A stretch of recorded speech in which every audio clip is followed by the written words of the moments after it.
نون والقلم وما يسطرون ما أنت بنعمة ربك بمجنون وإن لك لأجرا غير ممنون وإنك لعلى خلق عظيم فستبصر ويبصرون بأيكم المفتون إن ربك هو أعلم بمن ضل عن سبيله وهو أعلم بالمهتدين فلا تطع المكذبين ودوا لو تدهن فيدهنون ولا تطع كل حلاف مهين هماز مشاء بنميم مناع للخير معتد أثيم عتل بعد ذلك زنيم أن كان ذا مال وبنين إذا تتلى عليه آياتنا قال أساطير الأولين سنسمه على الخرطوم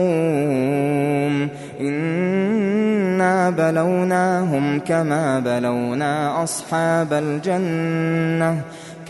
بلونا أصحاب الجنة إذ أقسموا ليصرمنها مصبحين ولا يستثنون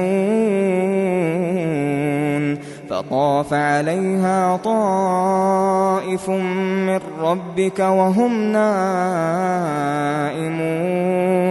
فأصبحت كالصريم فتنادوا مصبحين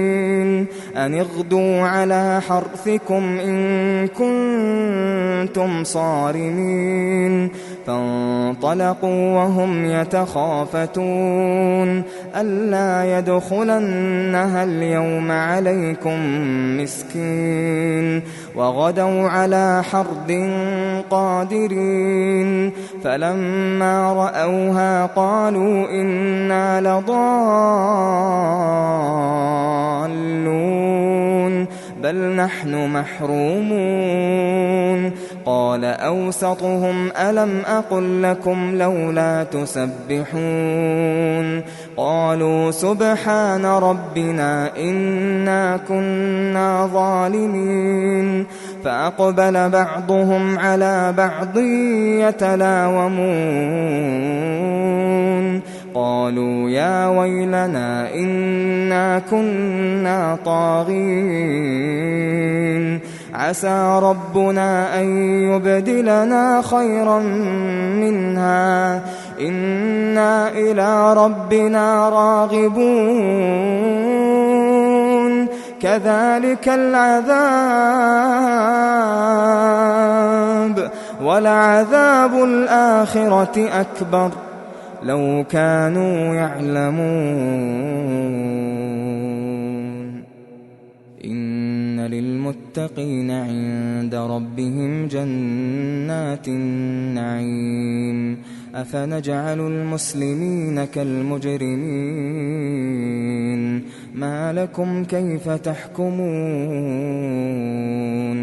أم لكم كتاب فيه تدرسون إن لكم فيه لما تخيرون أم لكم أيمان علينا بالغة إلى يوم القيامة إن لكم لما تحكمون سلهم أيهم بذلك زعيم أم لهم شركاء فليأتوا بشركائهم إن كانوا صادقين يوم يكشف عن ساق ويدعون إلى السجود فلا يستطيعون خاشعة أبصارهم ترهقهم ذلة وقد كانوا يدعون إلى السجود وهم سالمون فذرني ومن يكذب بهذا الحديث سنستدرجهم من حيث لا يعلمون وأملي لهم إن كيدي متين أم تسألهم أجرا فهم من مغرم مثقلون أم عندهم الغيب فهم يكتبون فاصبر لحكم ربك ولا تكن كصاحب الحوت إذ نادى وهو مكظوم لولا أن تداركه نعمة من ربه لنبذ بالعراء وهو مذموم فاجتباه ربه فجعله من الصالحين وإن